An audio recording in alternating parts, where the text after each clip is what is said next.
We've printed a fake memo from Yvonne Ridley. You see it? Because the Americans did. Favorable. F-A-V-O-U-R. Some English countess tried to fake an American NSA memo, and you schmucks fell for it. Don't be so naive. You're an American editor. What story do you put out now? That the Observer is doubling down on a fake memo? Or that the staff of this newspaper are really so colossally stupid?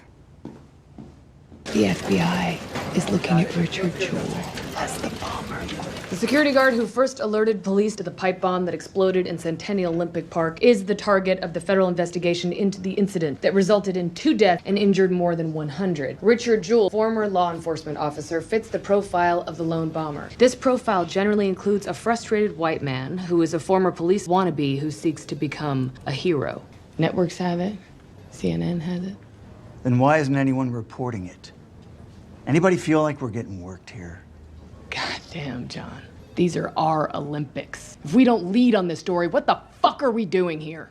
Okay, tear up the afternoon edition and replate the front page. We're running it. Thank you.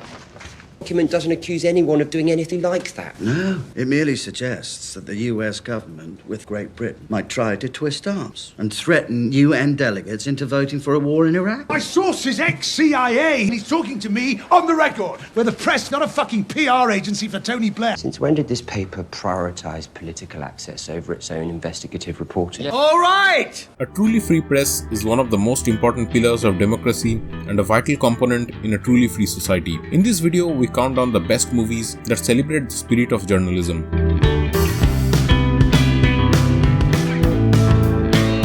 A Private War paints an intimate portrait of Mary Colvin, a war correspondent for the Sunday Times. So you're prepared to sink your country into civil war. Thousands will be killed. You knew I had Libya covered, and you still tried to fuck me because you didn't trust me to do my fucking job. The movie serves as a haunting reminder about the costs of war and the toll it affects not only on the ones who engage in it but also the people around them. Rosamund Pike is an amazing actress, and she brings Colvin's passion for reporting stories about the oppressed to life, while also fleshing out her inner turmoil as she does so. I'm most happy with the vodka martini in my hand, but I can't stand the fact that the chatter in my head won't go quiet until there's a quart of vodka inside me. This movie should resonate with intelligent audiences in an era where journalists are being persecuted by the state and militants alike. Well, I think stupid is writing a column about the dinner party you went to last night. The Insider sees Russell Crowe as Jeffrey Wigand, the former head of Brown & Williamson Tobacco Company, who goes on live television to expose the bitter truth of how tobacco companies function.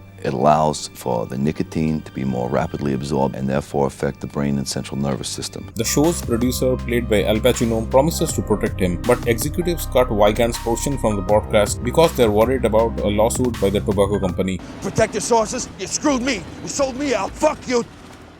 This is the story of how two crusaders on the opposite side of the spectrum were loyal to their organizations until they're forced to go public to expose the corruption within. Doesn't CBS have confidentiality agreements, Mr. Bergman? In journalism management, yes, I believe they do. But I don't take that seriously. Steven Spielberg's 2017 docudrama The Post is about how Katharine Graham, the first female publisher of The Washington Post, and Ben Bradlee, its longtime executive directors, put their reputation and careers at risk to publish the Pentagon Papers, a set of documents that shatter the illusion of American idealism. Let's go. Let's do it. Let's go. Let's publish. Tom Hanks is pretty amazing as the idealistic journalist with conviction, and is only matched by Meryl Streep as a woman who has yet to fully stamp her authority on her husband's legacy. That's our newspaper business, and we need the public offering to stay in business. This movie serves as a cautionary reminder to the audience as to what happens when absolute power is left unchecked. They all followed your lead and published the papers. No matter what happens tomorrow, we are not a little local paper anymore. On the second spot, we have All the President's Men, a movie that is still regarded by some as the gold standard of journalism movies. The covert activities involve the entire U.S. intelligence community. He said everyone is involved. In this 1976 classic, Robert Redford and Dustin Hoffman play Woodward and Carl Bernstein, the two reporters whose investigation sheds light on the controversial Watergate scandal that compels President Richard Nixon to resign from his post.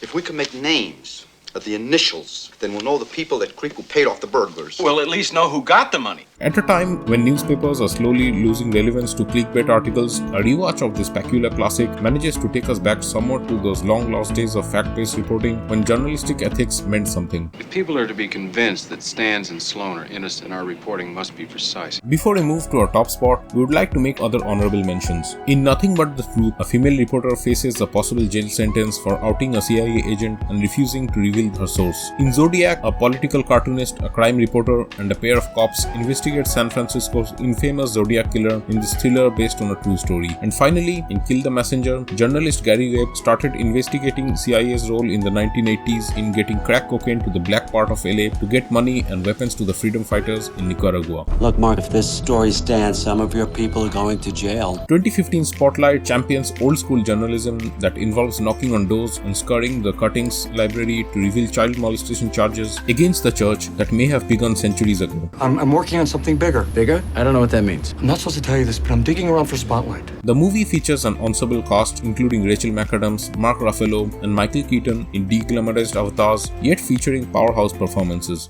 Why aren't there any records? I was down at the courthouse earlier. There aren't any records of any of these settlements. We dealt directly with the church.